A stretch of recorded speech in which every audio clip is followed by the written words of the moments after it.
As a heart doctor, you're trained to stay calm, to trust numbers, to follow protocols. But one night, a patient's heart stopped and something told me not to walk away. I've been a cardiologist for 17 years. I've repaired blocked arteries, replaced valves, restarted hearts that had no reason to start again. You learn quickly not to get attached. Until you do. Her name was Margaret, 76 years old, former librarian, sharp mind, quiet voice. She came in complaining of fatigue. Nothing dramatic, nothing urgent. But her EKG told a different story. Severe cardiomyopathy. Her heart was failing slowly, silently. When I explained the diagnosis, she listened carefully and nodded. Then she asked one question. How much time do you think I have? Doctors hate that question. Months, I said honestly. Maybe less without intervention. She smiled. That should be enough, she said. We tried everything. Medication adjustments, monitoring, long nights in the ICU. Her heart weakened day by day. One evening,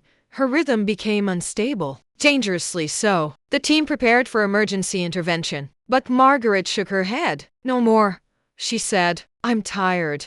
Legally, ethically, she had the right to refuse. I respected her decision. Or at least, I told myself I did. That night, I was on call. Around 2:40 a.m., her monitor flatlined. Nurses moved quickly. The room filled with alarms. We checked. Confirmed. Time of death. Protocol said we were done. I stood there, staring at the screen. 17 years of training told me to move on. But something about her voice that should be enough echoed in my head. I placed my hand on her chest. Still warm. I looked at the nurse and said, "Prepare for one round." She hesitated. She refused. I know, I said. Just one. We shocked. Nothing. Again. A pause. Then a blip. A weak rhythm, but real. Her heart had come back. Barely. We stabilized her. She never woke up that night. But she lived. 3 days later, she opened her eyes. When I told her what happened, she looked at me quietly. You didn't listen, she said. I did, I replied. I just wasn't ready to say goodbye. She studied me for a long moment. Then she smiled. I'm glad you weren't, she said. I wasn't finished either. Margaret lived another 9 months. Long enough to attend her granddaughter's wedding. Long enough to donate her book collection to a school. Long enough to say goodbye properly. Doctors like to believe we control outcomes. We don't. We just stand at the edge deciding when to try one more time. Margaret taught me something I never learned in medical school. Sometimes the heart doesn't need certainty. It just needs Somi Anuho isn't ready to let go. I've restarted hundreds of hearts, but that one changed mine. In the emergency room, you learn to move fast. You don't ask many questions. You don't hesitate. But one night, a patient arrived already written off, and I made a decision that still follows me. I've worked in the emergency room for over a decade. You stop counting the nights. The alarms blend together. Faces come and go. Most patients are numbers before they become names. But not him. He came in just after midnight. Unconscious. No ID. No family. A construction worker. Maybe early 30s. Found on the side of the road after a hit and run. Severe trauma. Internal bleeding. Blood pressure dropping fast. The paramedic whispered, "He won't make it." I nodded. That's not cruelty. That's experience. We worked him hard. Intubation. 4 lines. Blood transfusion. His vitals kept slipping. The trauma surgeon glanced at the clock and said, "We're losing him." I looked at the monitor. Flat. Then barely there. Someone asked, "Call it." That moment the pause is heavier than people think. Because calling time of death isn't medical. It's human. I noticed something no one else did. A small tattoo on his wrist. A child's name. Leo. I don't know why that mattered. It shouldn't have. But it did. Give me 2 more minutes, I said. Someone sighed. Someone else shook their head. But no one stopped me. We pushed one last round of medication. Chest compressions. Again. Nothing. Then a pulse. Weak. Unstable. But real. The room went quiet. We rushed him to surgery. I didn't expect to see him again. In the ER, that's often how stories end. 3 weeks later, I was grabbing coffee when someone said my name. I turned around. He was standing there, thinner, scarred, alive. "This is for you," he said, handing me a folded piece of paper. Inside was a drawing, a stick figure, a hospital bed, and a child holding a hand. Under it, one word, Dad. He told me his son was 5. That night, he was on his way home from a second job. I don't remember anything he said, but they told me you didn't give up. I didn't know what to say. Doctors aren't trained for gratitude.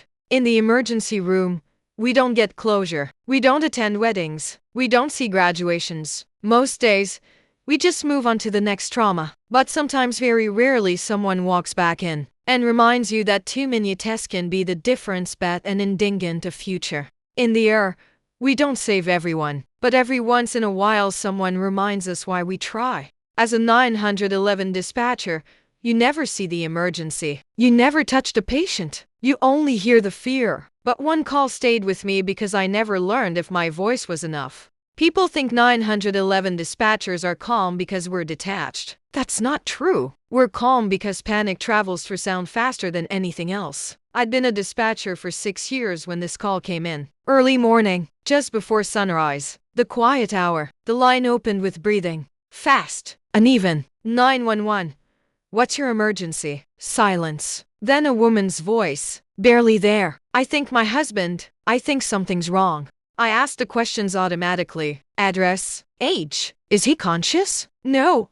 She said. Is he breathing? I don't know. I heard movement. A phone dropped. Then crying. I slowed my voice. Listen to me, I said. We're going to do this together. She told me he'd gone to bed complaining of chest pain. She found him on the floor minutes later. I dispatched paramedics immediately. But I knew minutes matter. I guided her through CPR. Count with me. Press hard. Don't stop. She was shaking. I can't. She cried. I'm hurting him. You're helping him. I said. You're keeping him here. I stayed with her. 30 compressions. 2 breaths. Over and over. In the background, I could hear a child. A little boy. Mommy?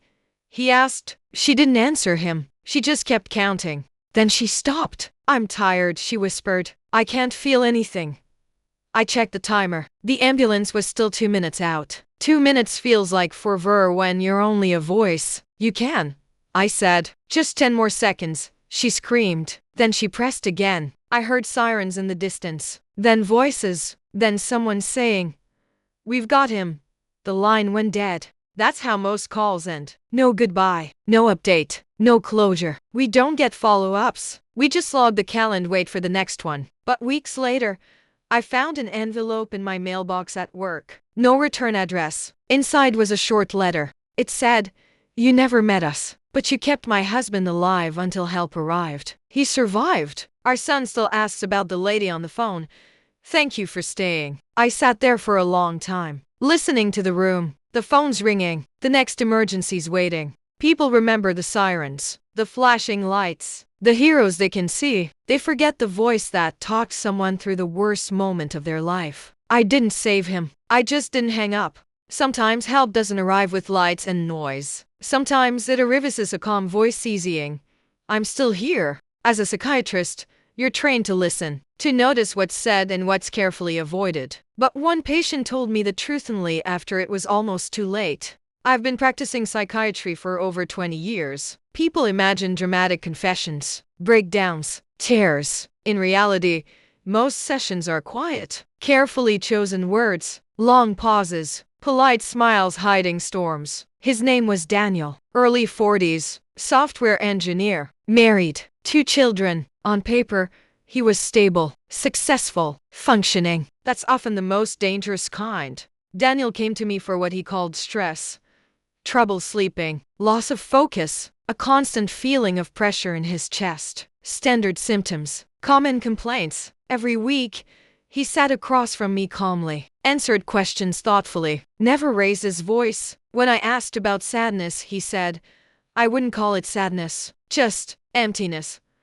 When I asked about anger, he shook his head. "I don't get angry," he said. "I just get tired." Month after month, nothing escalated. No crisis language, no warning signs that textbooks love. But something bothered me. Daniel never talked about himself in the present, only the past, or the future, never now. So one afternoon, I asked a different question. What keeps you going? He paused, longer than usual. My family, he said. Quickly, too quickly. Our final session before my vacation was quiet. Too quiet. At the end, as he stood to leave, I said, Daniel, is there anything you haven't told me? He smiled. Then he sat back down. I didn't want to disappoint you, he said. That sentence landed heavier than any diagnosis. He spoke slowly, about waking up every morning already exhausted, about feeling like a guest in his own life, about planning not dying but disappearing. I won't hurt myself, he said carefully, but I've imagined what it would be like if I just stopped existing.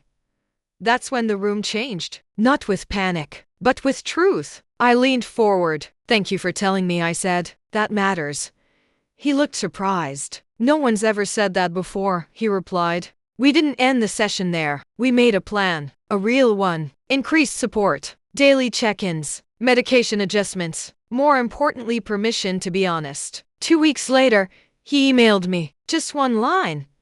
I'm still here, and for the first time, that feels intentional. People think psychiatrists hear lies all day. We don't. We hear fear disguised as politeness. Daniel taught me something I still carry. The most dangerous patients aren't the ones who cry for help. They're the ones who don't want to burden anyone with the truth. Sometimes healing begins not with answers, but with finally saying what you were afraid to admit out loud.